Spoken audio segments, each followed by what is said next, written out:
Jane, my son Levy, my daughter Karina,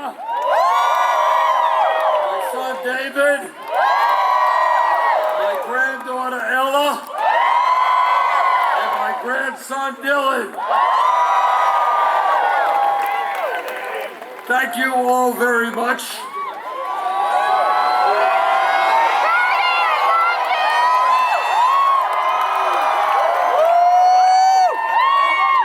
Let me thank Max Carver.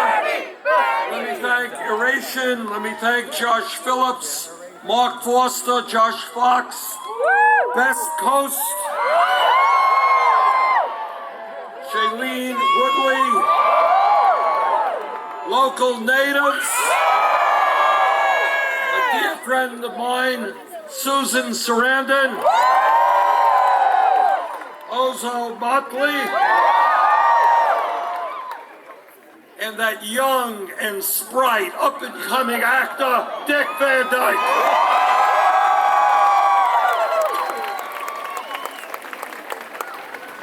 Let me begin by paying my respects to somebody who was a hero of mine and an extraordinary inspiration to people all over the world, and that is the great Muhammad Ali.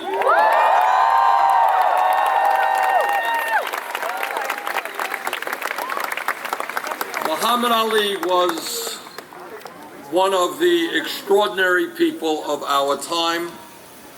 He was not only a great heavyweight champion, but the reason that he was loved so much, not only in our country, but throughout the entire globe, I think he was one of the most beloved figures on the entire planet, was because he was a man of extraordinary honesty and courage.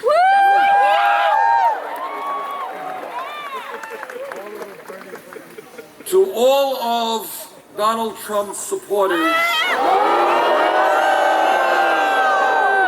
who think it is appropriate to tell us that they love Muhammad Ali, but they hate Muslims, understand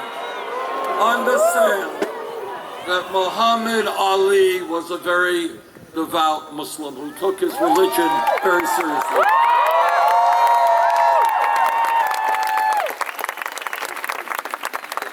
And when we talk about courage, please remember that at the prime time of his fighting life, when he was the heavyweight champion of the world, when he had the opportunity to make tens of millions of dollars, he refused to go to war in Vietnam.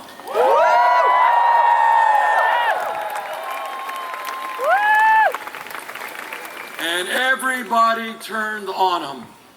The boxing authorities said, "We take away your championship crown. You can't fight anymore." That decision was later overturned by the Supreme Court. But he lost 3.5 years of his fighting career. But he stood for his principles.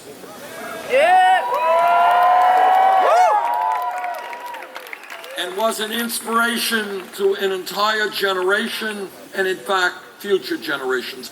And if you look at his life, what you understand, a man who is involved in a very brutal business, and that is boxing and fighting and beating people up in the ring. This was a man who loved people very profoundly, loved children. And that love just came right out of him, and I think the people of the world loved him for the love that he gave us. So to Muhammad Ali, we say thank you for what you have done, not only for our country, but for the world. Rest in peace.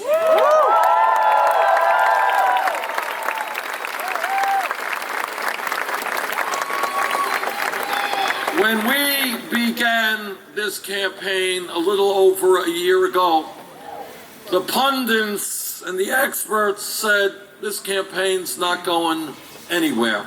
They were very wrong.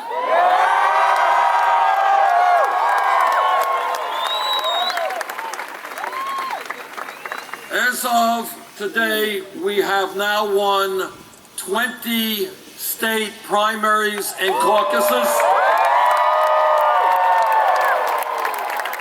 And if all of you come out to vote on Tuesday, California will be the 21st.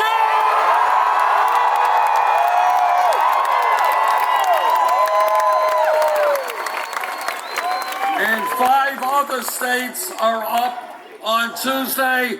We look forward to winning them as well. And if we can win and win big here in California and in the other states and in Washington, D.C., we are going to go into the Democratic Convention with enormous momentum.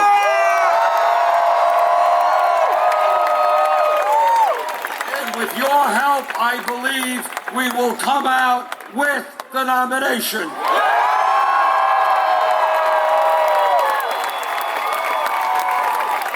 Now, one of the extraordinary things about this campaign is that in virtually every state that we have competed in states we have won and in states where we have lost, we have received the overwhelming percentage of votes from young people. And by young people, I'm talking about people 45 years of age or younger. Now, I know that for the 20-year-olds here, you think 45 is really old, right? Well, when you're 45, you won't think it's so old. But the reason that that is so exciting and so important is that it shows that our vision, a vision of a nation based on social justice, economic justice, racial justice, environmental justice, that vision is the future of America.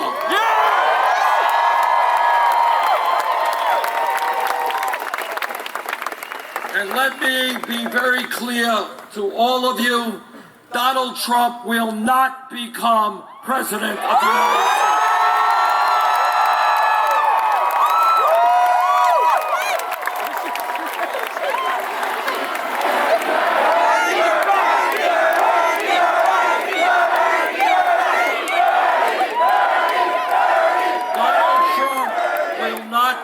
President because in virtually every national poll, we beat him, often by double digits. I think the last poll had us 25 or 30 points ahead of him right here in California. And we beat him in state after state after state. And what I hope that the delegates going to the Democratic Convention understand is that in virtually every state poll, we do much better against Trump than does Secretary Clinton. In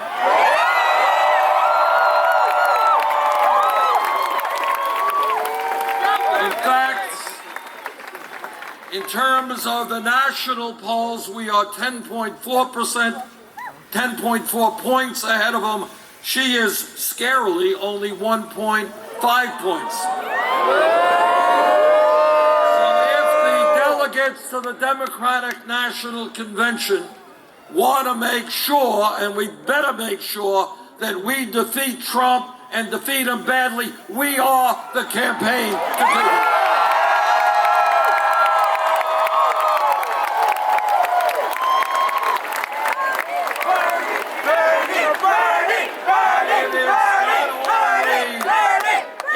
Not only polls, what it is also is that our campaign has the energy, the grassroots activism to make certain that in November we have a large voter turnout. And when there is a large voter turnout, when there is excitement, when people have something to vote for rather than just against, progressives and Democrats win. And that means we will retain the White House, we will regain the U.S. Senate, we'll win governor's chairs all over America. We are going to defeat Donald Trump because the American people will not vote for a candidate for president who bases his campaign on insulting one group after another group.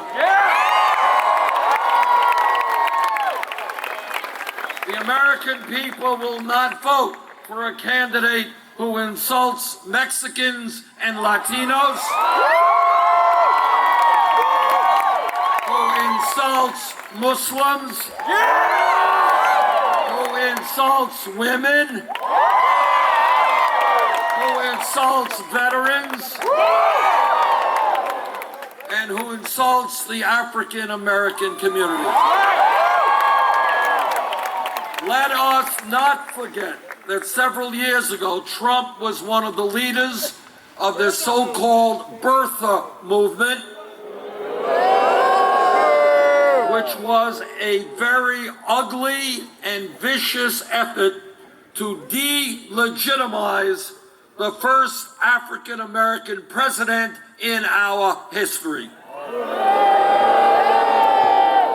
The American people will not vote for a candidate who thinks that climate change is a hoax,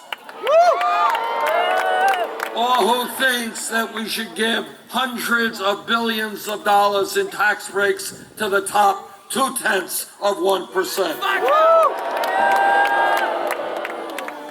This campaign is about thinking big, not small. And that is where we have some very major differences with Secretary Clinton.